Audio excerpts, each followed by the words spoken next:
Victor Hugo did once say that those who fail to learn from history repeat it. As a supporter of the ruling All Progressives Congress (APC), I never imagined that the party would descend, or should I say exhibit, the same hubris witnessed within the era when the People's Democratic Party (PDP) held sway.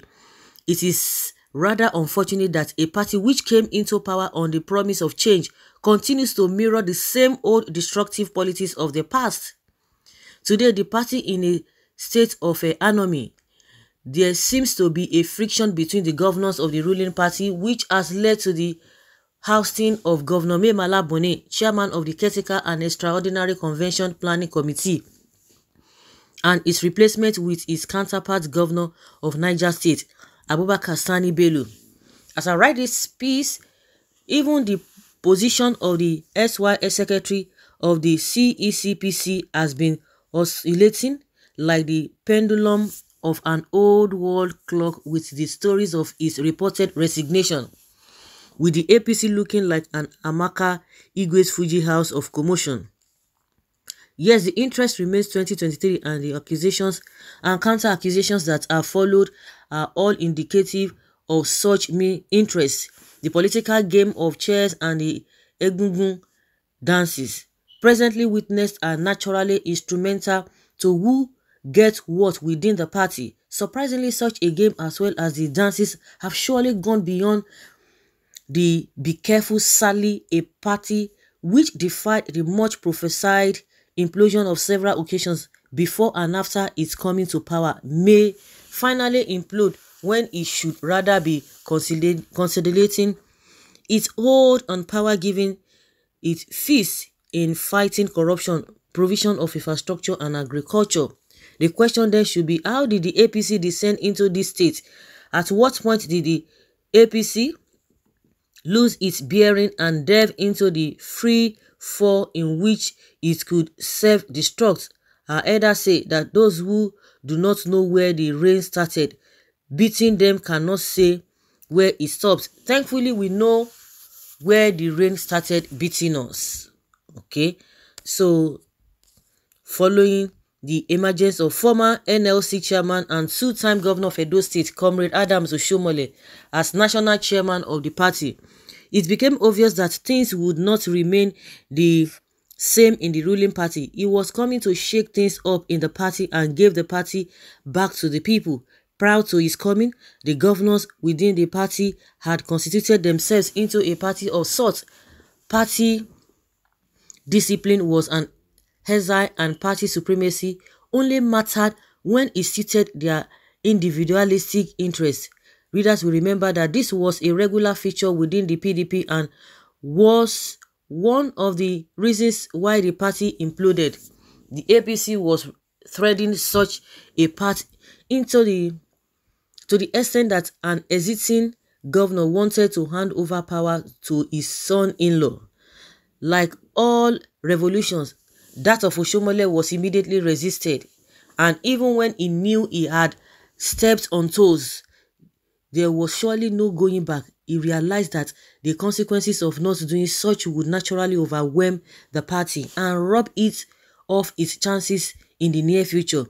In states like Ogun, Ondo, Imo, and Zamfara, Oshiomole not minding those us was God. Instead of the party supremacy, those who obviously attempted to undermine such were immediately sanctioned. A number of these governors knew that with an Oshiomole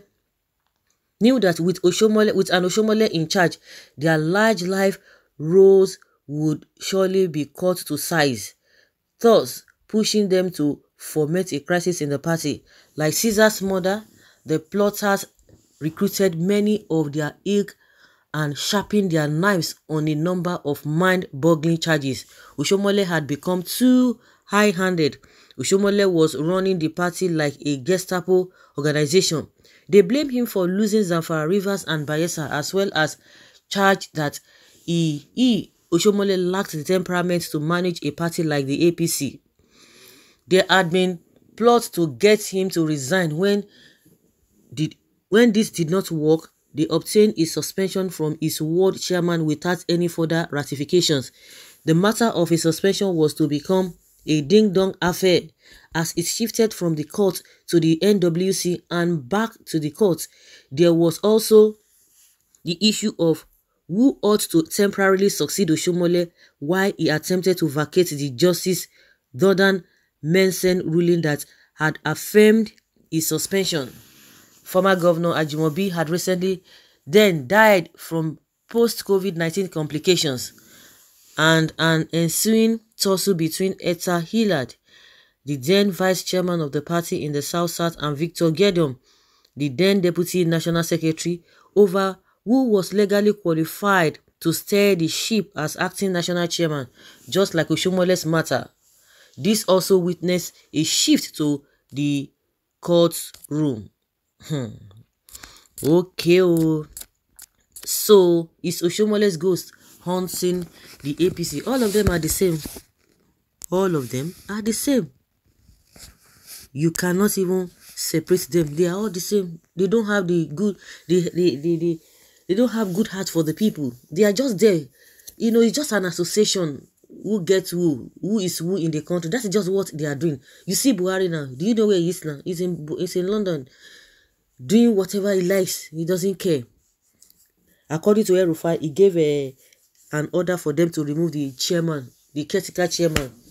In the recent, if you look at the whole thing, it's just that they are trying to cover it. A sitting governor is not supposed to be holding an elective office in the party. That was what they said. And if you look at it, so does it mean those who are not even holding any political party or whatever position in the party are not supposed to be giving that? They can't do that. How can somebody, you're a governor, you are doing it? No, it doesn't. It's not looking it. They might argue it, but some of them had already said that, but because they say, oh, it is the Buhari or the president has said this, so they should just allow the sleeping dog to lie. That is why they are still doing that. Impunity of the highest, that Buhari is the most person who does not have integrity, does not have no whatsoever. That man is even the one who is causing problem. Ruling the country as if he's a dictator, ruling the party the same way.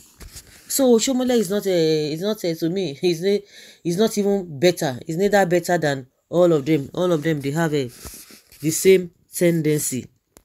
Not at all. Oshiomole is a man without mate. APC is totally gone because they are deceiver.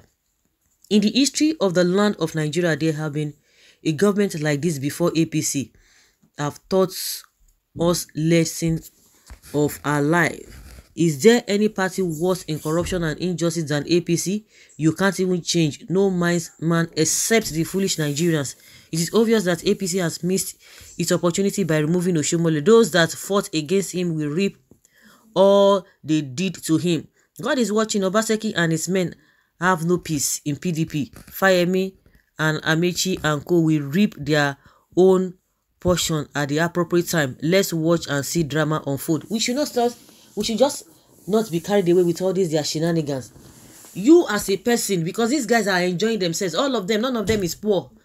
None of them is suffering. It is you and I that are suffering this whole thing. So all this are nonsense, this thing that people like to kill behind them and be supporting them. Oshiomole is not even better. If care is not taken with prayers, APC will lose the election because of the injustice done to Oshiomole.